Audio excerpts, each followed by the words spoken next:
मैं कुछ भी नया करने से भयभीत होता हूं। मैं इस भय से मुक्त कैसे हूं?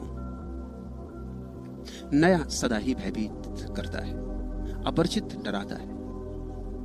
लेकिन अपरिचय में ही विकास है, अनजान में ही यात्रा है। रोज रोज पुराने को छोड़ना है, रोज रोज नए में गति करनी है। जैसे रोज नया सूरज उगता सुबह, रोज नए फूल खिलते सुबह, ऐसे ही तुम्हारे जीवन में भी रोज नई रोशनी चाहिए, नए फूल चाहिए। किताबों में दबे हुए मुर्दा फूलों को लेकर मत बैठे रहो। तुम्हारी स्मृतियां किताबों में दबे मुर्दा फूल है।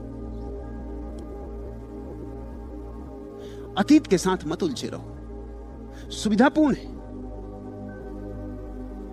साहस की कोई जरूरत नहीं है अतीत के साथ जीने में, कमजोर के लिए बड़ी सुरक्षा है। लेकिन अतीत में ही डूबे रहना तो फिर विकास कैसे करोगे, विकसित कैसे होगे? नया पुकारता है रोज रोज। परमात्मा नित्य नया है, नित्य नूतन है। जो नए में उतर सकता है वही परमात्मा को जान सकता है। पुराने के प्रति रोज मरना है और नए के प्रति रोज जन्मना है। और ये समय की धारा जो जा रही है तुम्हारे पास से फिर नहीं लौट के आएगी। एक क्षण भी खोना मत। अतीत के साथ, पुराने के साथ गमाया गया हर क्षण व्यर्थ गया। हे मन के अंगार, अगर तुम लौना बनोगे, छार बनोगे। जल्दी करो। अगर तुम्हारा जीवन एक ज्योति नहीं बन सकता है, अगर अंगार लपट के लौ नहीं बन सकता है, तो जल्दी ही राख हो जाए। फिर एक अवसर गया। ऐसे ही बहुत अवसर तुमने खोए, अब इस अवसर को मत खो। मेरे साथ होने का पूरा लाभ ले लो। हे मन के अंगार, अगर तुम लौ न बनोगे, छार बनोगे। जो न करेगा सीना आगे, पीठ उसे खींचेगी पीछे। जो ऊपर को उठ न सकेगा, उसको जाना होगा नीचे। अस्थिर दुनिया में थिर होकर कोई वस्तु नहीं रहती है। हे मन के अंगार, अगर तुम लौ न बनोगे, छार बनोगे। ध्यान रखना, यहां कुछ भी थिर नहीं है। या तो आगे जाओ या पीछे जाओ, जाना तो पड़ेगा ही। वैज्ञानिक कहते हैं थिर होना असंभव है, कोई चीज स्थिर नहीं है। या तो रोज रोज नए जीवन में प्रवेश करो, या रोज रोज पुरानी मृत्यु में दबते जाओगे। छोड़ो भय, भय से भर भय करो और किसी चीज से भय मत करो। जलना अर्थ उन्हीं का रखता जो कि अंधेरे में खोयों को हाथों के ऊपर अवलंबित आकुल संकेत द्रक कोयों को आशा का आश्वासन देकर जीवन का संदेश सुनाते। जो न किरण की रेख बनोगे, धूल धुएं की धार बनोगे। हे मन के अंगार, अगर तुम लौ न बनोगे, छार बनोगे। हृदय मिला है, उसमें चाहो तो सारा संसार बसा लो। जिसका चाहो जी बहलाओ, जिससे चाहो जी बहलाओ। कंठ मिला है जो भीतर से, उठता है बाहर बिखराओ। भार बनोगे मन के ऊपर, जो न सहज उद्गार बनोगे। हे मन के अंगार, अगर तुम लौ न बनोगे, छार बनोगे। राख हुआ जाता है जीवन, प्रतिपल राख की परत पर परत जमी जाती। अंगार को लपटने दो, अंगार को लौ बनने दो।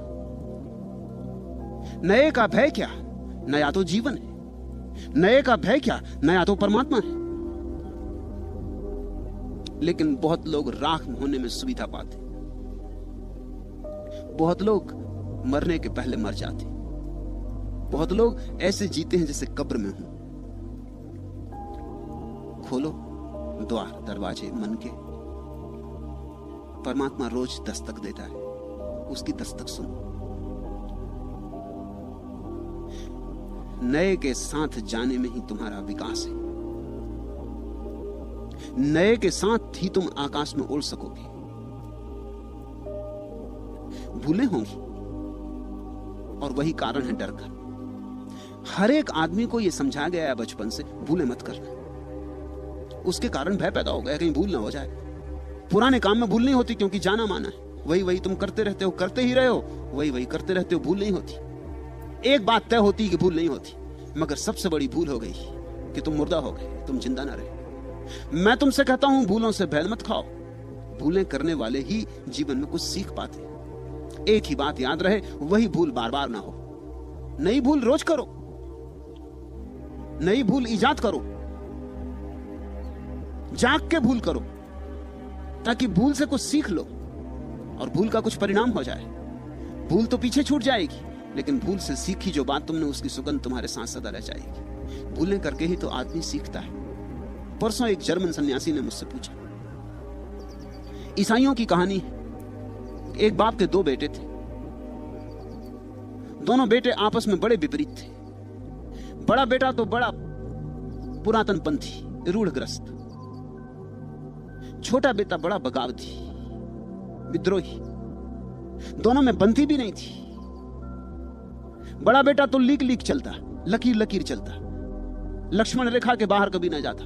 छोटा बेटा लक्ष्मण रेखा के भीतर ही ना आता, वो बाहर ही बाहर जाता। आखिर झगड़ा इतना बढ़ गया कि बूढ़े बाप ने उन दोनों को अलग कर दिया। संपत्ति बांट दी गई। छोटा बेटा अपनी संपत्ति लेकर शहर चला गया। छोटे गांव में क्या संपत्ति का करोगे, सुविधा नहीं। चला गया होगा उन दिनों की बंबई, उन दिनों का कलकत्ता। खूब लुटाया, जुआ खेला, शराब पी, वैश्यागमन किया, सब तरह के पाप किए, सब तरह की भूलें की। जल्दी ही भिखारी हो गए। बड़ा बेटा खेत पर काम करता रहा, गायों की देखभाल करता रहा, संपत्ति बढ़ाता रहा। 10 साल में बड़े बेटे ने संपत्ति कोई 5 गुनी कर ली। छोटा बेटा बिल्कुल भिखारी हो गया, भीख मांगने लगा। एक दिन रास्ते पर भीख मांगते मांगते उसे याद आया, एक द्वार के सामने खड़ा था। संयोग की बात कि उस मकान का द्वार ठीक वैसा था जैसे उसके बाप के मकान का द्वार। उसे याद आया कि हद हो गई, मैं भीख मांग रहा हूं। मेरे घर सैकड़ों नौकर हैं। यदि मैं जाऊं तो मेरे पिता मुझे अब भी माफ कर सकेंगे, मुझे उनके प्रेम का भरोसा है। और अब मैं ये नहीं चाहता कि मुझे बेटे की तरह स्वीकार करें, वो हक तो मैंने गंवा दिया, अब मैं उसका पात्र नहीं। लेकिन एक नौकर की तरह तो स्वीकार कर ही सकते हैं। जहां और सैकड़ों नौकर हैं, मैं भी एक पड़ा रहूंगा, नौकरी करता रहूंगा, गांवों को चरा लाऊंगा कि खेत पर बीज बो दूंगा या फसल काट लाऊंगा या जो भी होगा। इस भीख मांगने से तो बेहतर होगा अपने पिता के घर तो रहूंगा। वो उसी दिन लौटा अपने गांव। खबर पहुंच गई उसके लौटने की। रोज रोज खबरें पहुंचती थी। पिता पूछता था क्या हो रहा है, क्या हो रहा है, कहां तक बात पहुंची, कहां तक बात बिगड़ी की बनी। अब तक दुखद समाचार ही आए थे। आज समाचार आया कि बेटा आ रहा है। बाप ने बड़ा उत्सव किया, सारे गांव को भोज पर निमंत्रण दिया, बैंड बाजे बजवाए, फूल लगवाए, दिए जलवाए, दीपमाला, सबसे कीमती और महंगी शराब तलघरों से निकाली, बहुमूल्य से बहुमूल्य भोजन तैयार करवाए। बड़ा बेटा तो खेत में काम कर रहा था, उसे कुछ पता नहीं था। दिन भर की धूप दोपहरी में काम करके जब वो लौट रहा था तो रास्ते पर गांव में उसे किसी ने कहा कि हद हो गई, अन्याय की भी एक सीमा होती। तुम्हारे बाप ने बहुत अन्याय किया तुम्हारे साथ। तुम इसके पास रहे, इसकी सेवा की, इसकी आज्ञा का पालन किया। तुम्हारे लिए कभी बैंड बाजे न बजे, और तुम्हारे लिए कभी गांव को भोजन न दिया गया, और तुम्हारे लिए कभी शराब की कीमती बोतलें न निकाली गई। आज तुम्हारा छोटा भाई, वो सुपूत वापस लौट रहा है, उसके स्वागत में ये सारा आयोजन हो रहा, तुझे कुछ पता है? बेटे ने सुना तो उसकी छाती धक से हो गई। उसने कहा ये अन्याय है। आज तक मैंने कभी पिता की किसी बात का विरोध नहीं किया, लेकिन आज बर्दाश्त मैं भी ना कर सकूंगा। वो आया बड़े क्रोध में, अपने बाप से बोला कि क्या हो रहा है, मेरे लिए कभी स्वागत नहीं। बाप ने कहा तू तो मेरे पास है, लेकिन जो भटक गया था वो वापस लौट रहा। तूने कभी कोई भूल ही नहीं की, लेकिन जिसने बहुत भूलें की वो भूलों से जाग गया, वापस लौट रहा है। इसलिए उसका स्वागत जरूरी। जर्मन सन्यासी ने मुझसे पूछा, वो एक ईसाई पादरी की पत्नी है, वो भी मेरे सन्यासी। उसने पूछा कि मेरे मन में सदा ये सवाल उठता है कि बड़े बेटे के संबंध में क्या। छोटे बेटे का स्वागत हो रहा है तो ठीक है, मगर बड़े बेटे के संबंध में क्या? मैंने उससे कहा बड़ा बेटा सिर्फ कहानी को पूरा करने के लिए है, बड़े बेटे का जन्म ही नहीं हुआ। क्योंकि जिसने भूले नहीं की उसने कुछ सीखा ही नहीं। जो कभी दूर नहीं गया वो पास भी नहीं आ सकता। बड़ा बेटा पास है मगर पास नहीं आ सकता क्योंकि दूर ही नहीं गया। ये जीसस की कहानी बड़ी प्यारी है। ये कह रही भूल करो, डरो मत, क्योंकि भूल से ही तो सीखोगे। भूल जब सूल बन के चुभेगी तभी तो तुम जागोगे। और हर भूल कुछ सिखा जाएगी। उसी भूल को दोहराना मत। दोहराने में क्या सार है? फिर भूल को ही दोहराने में लकीर के फकीर मत हो जाना। जो आदमी रोज रोज नित भूलें करता जाए और साहस पूर्वक करता जाए और हर भूल से कुछ सीखता जाए, उसकी संपदा विकसित होने लगती। वही व्यक्ति किसी दिन प्रज्ञा को उपलब्ध होता है। उसी व्यक्ति के जीवन में बुद्धिमत्ता के मेघ घिरते, उसी के जीवन में ज्ञान की वर्षा होती। एक तो ज्ञान है जो किताबों से मिलता है, वो कचरा है, और एक ज्ञान है जो जीवन से मिलता है, वही बहुमूल्य है। तुम ध्यान रखना, जिसने पाप ठीक से नहीं पहचाना वो कभी पुण्य को नहीं पहचान पाएगा, और जिसने संसार को ठीक से नहीं देखा वो परमात्मा के पास नहीं आ पाएगा। यह संसार परमात्मा के पास आने के लिए इजाद की गई भूल है। यह परमात्मा के द्वारा ही इजाद की गई भूल है। यह उपाय है, यह अवसर है तुम्हें भटकाने का, तुम्हें बुलाने का। और तो भूल भूल के तुम जब याद करोगे, चूक चूक के जब तुम फिर वापस लौट आओगे, तो हर बार तुम्हारी प्रौढ़ता बढ़ेगी, हर बार तुम्हारा केंद्रीकरण बढ़ेगा, हर बार तुम्हारी चेतना ज्यादा प्रखर होती जाएगी। ध्यान रहे, हेमन के अंगार, अगर तुम लौ न बनोगे, छार बनोगे। जो न करेगा सीना आगे, पीठ उसे खींचेगी पीछे। जो ऊपर को उठ न सकेगा, उसको जाना होगा नीचे। अस्थिर दुनिया में स्थिर होकर कोई वस्तु नहीं रहती है। हे मन के अंगार, अगर तुम लौ न बनोगे, छार बनोगे। जो न किरण की रेख बनोगे, धूल धुएं की धार बनोगे। भार बनोगे मन के ऊपर, जो न सफल उद्गार बनोगे। हे मन के अंगार, अगर तुम लौ न बनोगे, छार बनोगे। भूल से भयभीत न हो, वही भय कि कहीं भूल ना हो जाए, इसलिए घर के भीतर छिपे रहो, गोबर गणेश बने बैठे रहो, कहीं भूल ना हो जाए। मैं तुमसे कहता हूं, भय छोड़ो, निकलो घर के बाहर, भूलें होने दो, बस एक भूल दोबारा ना हो, इतना स्मरण रहे। जल्दी ही भूलें चुक जाएंगी और जल्दी ही तुम पाओगे सद्य स्नात, ताजे तुम हो गए, अभी अभी नहाए तुम हो गए। और तब जीवन एक नया ही आविर्भाव लेता है, एक नया रंग। जीवन एक नई धुन लेता है, एक नया गीत। जीवन आनंद बन जाता है। जीवन के उस आनंद बन जाने का नाम ही ईश्वर का अनुभव है।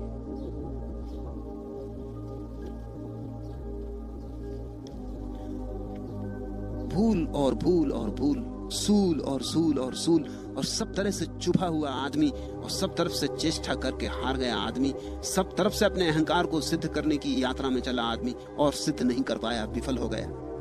ही समर्पण करने में समर्थ हो पाता है। समर्पण कमजोर की बात नहीं है, गोबर गणेश की बात नहीं है। समर्पण घर में ही जो बैठा रहा उसकी बात नहीं है। समर्पण उसकी बात है जिसने जीवन को जाना, सब तरह से जाना, सब तरह से लड़ा, संघर्ष किया, सब तरह से जूझा, युद्ध किया और हारा। और एक दिन पाया हार हार कर कि जीतने की चेष्टा में हार है, तो अब हार का भी प्रयोग करके देख लो।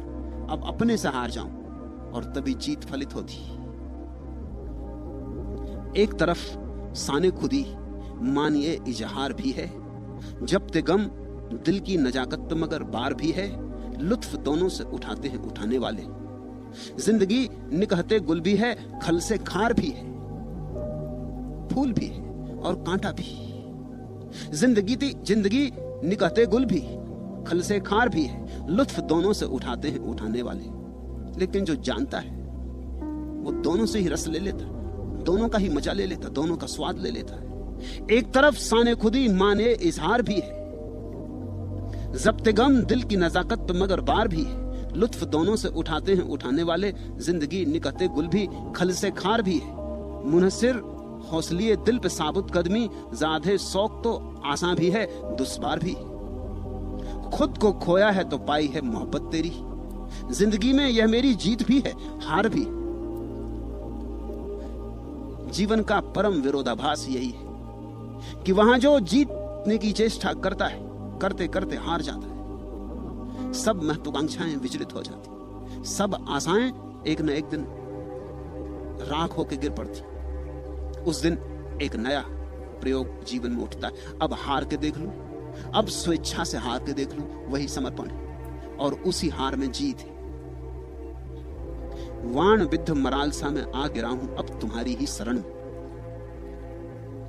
बादलों के देश तक जब चढ़ गया था, जानता था लौट आना, जानता था है असंभव नीड़ बिजली की लताओं पर बनाना।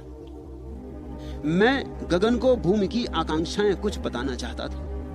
वाण विद्ध मरालसा में आ गिरा हूं अब तुम्हारी ही शरण में। किंतु पश्चाताप करने के लिए तो मैं नहीं तैयार होता। नभ न मुझको खींच लेता तो धरा के वास्ते में भार होता। सिद्ध गिरकर कर दिया मैंने कि अपनी शक्ति भर ऊपर उठा मैं। आज कमजोरी नहीं कुव्वत बड़ी मेरी तुम्हारे जो चरण में।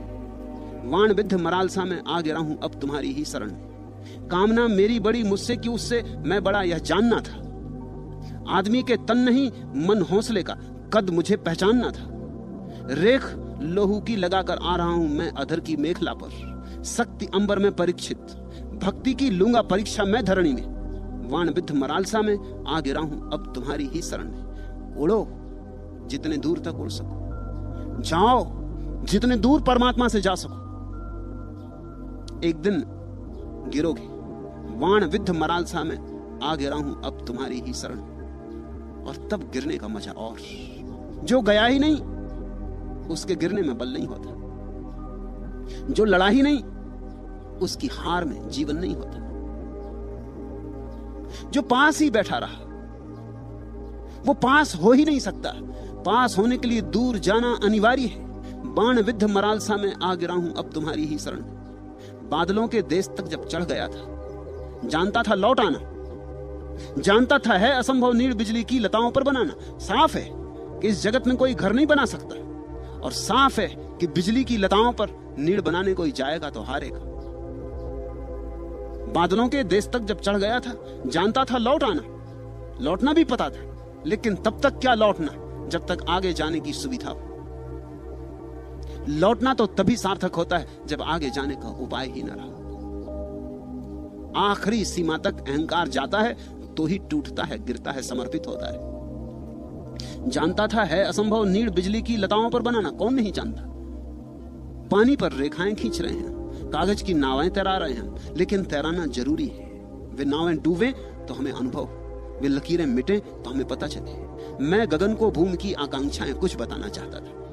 वो जो दूर उड़ रहा था आकाश में, इस भूमि की आकांक्षाओं की खबर आकाश को देना चाहता था। किंतु पश्चाताप करने के लिए तो मैं नहीं तैयार होता। समझ लेना ये बात, जो सच में ही जीवन को जीकर जीवन में जाग कर लौटे हैं उन्हें पश्चाताप नहीं होता। वो परमात्मा से ये नहीं कहते कि हम पश्चाताप कर रहे हैं, कि हमसे भूले हुए। पश्चाताप क्या, क्योंकि उन्हीं भूलों के कारण तो परमात्मा मिला। पश्चाताप कैसा? अंधेरे में गए, अंधेरे को भोगा, उसी से तो प्रकाश की तलाश पैदा हुई। पश्चाताप कैसा? पाप किया, उसी पाप से तो पुण्य की यात्रा शुरू हुई। पश्चाताप कैसा? इसलिए मैं तुमसे कहता हूं पश्चाताप मत करना। पश्चाताप करने की कोई जरूरत ही नहीं। पश्चाताप का तो मतलब होता है हमने कोई भूल की थी, नहीं करनी थी, ऐसी कोई बात की थी। ऐसी कोई बात ही नहीं है जो नहीं करनी, सारी बात कर लेनी। कर लेने से ही बोध है, बोध से मुक्ति है। पश्चाताप ना समझ करते। समझदार जीवन को जीते हैं और जानते हैं कि जीवन परमात्मा ने दिया है, उसके पीछे राज है, ये पाठशाला है। किंतु पश्चाताप करने के लिए तो मैं नहीं तैयार होता। नब न मुझको खींच लेता तो धरा के वास्ते में भार होता। वो जो आकाश ने खींच लिया था, उसी ने मुझे पहली बार धरा पर आने की सुविधा दी। अब मैं भार नहीं। नब न मुझको खींच लेता तो धरा के वास्ते में भार होता। सिद्ध गिरकर कर दिया मैंने कि अपनी शक्ति भर ऊपर उठा मैं। आज कमजोरी नहीं, कुवत बड़ी मेरी तुम्हारे जो चरण। ये कमजोरी के कारण नहीं गिरा हूं, जितनी शक्ति थी उतना तो मैं उठा था आकाश में। शक्ति चुक गई, सीमा आ गई। अब जो गिरा हूं कमजोरी के कारण नहीं गिरा हूं, शक्ति की उड़ान के कारण ही गिरा हूं। ये जो मेरी समर्पण की दशा है, ये अहंकार की अंतिम निष्पत्ति, यह परम विरोधाभास। जो इसे समझ लेता है उसे जीवन में समझने को कुछ भी नहीं रह जाता। वाण विद्ध मरालसा में आ गिरा हूं अब तुम्हारी ही शरण। कामना मेरी बड़ी मुझसे कि उससे मैं बड़ा, यह जानना था, यह जानना ही पड़ेगा। पश्चिम का एक बहुत बड़ा धनी एंड्रू कार्नेगी मरा, तो उसके एक मित्र ने पूछा कि तुम्हें कौन सी चीज कमाने में लगाई रही, इतना तुमने कमाया? कहते हैं सबसे बड़ा धनपति था वो, सारी पृथ्वी का, कोई 10 अरब रुपया छोड़ के मरा। कौन बात तुम्हें दौड़ाती रही? 24 घंटे धन में ही लगा था। और एक सीमा आ जाती, उसके बाद धन का कोई मूल्य नहीं होता, क्योंकि जितना ज्यादा धन होता उतना मूल्य कम होता जाता। ख्याल रखना, लॉ ऑफ डिमिनिशिंग रिटर्न्स। मनोवैज्ञानिक भी उसे स्वीकार करते हैं, अर्थशास्त्र के नियम को। तुम्हारे पास जब 1 रुपया होता है तो उस 1 रुपये की कीमत ज्यादा होती है। जब तुम्हारे पास 1000 रुपए होते हैं, फिर 1 रुपया होता, उस 1 रुपये की कीमत बहुत कम होती। फिर तुम्हारे पास 10 लाख रुपए हो और 1 रुपया होता, उसकी कीमत ना के बराबर होती। तुम्हारे पास 10 अरब रुपए, 1 रुपये की क्या कीमत? ये वही रुपया है, लेकिन एक आदमी के पास 1 ही रुपया, उसके पास बड़ी कीमत, ये उसका सर्वस्व है। एक सीमा आ जाती जब रुपए का मूल्य समाप्त हो जाता है। वो सीमा कभी की आ गई और गई, और एंड्रू कार्नेगी कमाने में लगा ही रहा। पूछा किसी ने, कौन सी चीज तुम्हें दौड़ाती रही? उसने कहा, मैं ये जानना चाहता था कि मेरी कामना हारती है कि मैं हारता हूं। अभी तक मेरी कामना नहीं हारी और मैं उसके पहले हारने को तैयार नहीं। फिर लौटूंगा, फिर कमाऊंगा। कामना मेरी बड़ी, मुझसे कि उससे मैं बड़ा, यह जानना था। आदमी के तन नहीं, मन हौसले का कद मुझे पहचानना था। रेख लोहू की लगाकर आ रहा हूं मैं अधर की मेखला पर। शक्ति अंबर में परीक्षित, मैंने अपनी शक्ति, अपने संकल्प की परीक्षा तो आकाश में कर ली, शक्ति अंबर में परीक्षित। भक्ति की लूंगा परीक्षा मैं धरणी में। अब भक्ति की परीक्षा होगी। शक्ति की परीक्षा के बाद ही भक्ति की परीक्षा है। संकल्प की परीक्षा के बाद ही समर्पण की परीक्षा है। शक्ति अंबर में परीक्षित, भक्ति की लूंगा परीक्षा मैं धरणी में। वाण विद्ध मरालसा में आ गिरा हूं अब तुम्हारी ही शरण। भय न करो, जीवन को जियो, ये परमात्मा का वरदान है। रोज रोज जियो, गहनता से जियो, सघनता से जियो, जरा भी भय न करो, अभय होकर जियो। भूलें करो, खूब करो, बस वही वही भूलें बार बार मत करो। और जल्दी ही वो घड़ी आ जाएगी, सब भूलें चुक जाएंगी। भूलों की सीमा है, और जिस दिन सब भूलें चुक जाती उस दिन तुम लौटोगे। परमात्मा भी तुम्हारे लिए उस दिन दीपमालाएं सजाता है। परमात्मा भी उस दिन तुम्हारे लिए फूल के हार तैयार करता है। उस दिन परमात्मा के द्वार पर तुम्हारा स्वागत है। मगर जाना तो होगा दूर। दूर जो गया वही पास आ सकता है। आज इतना।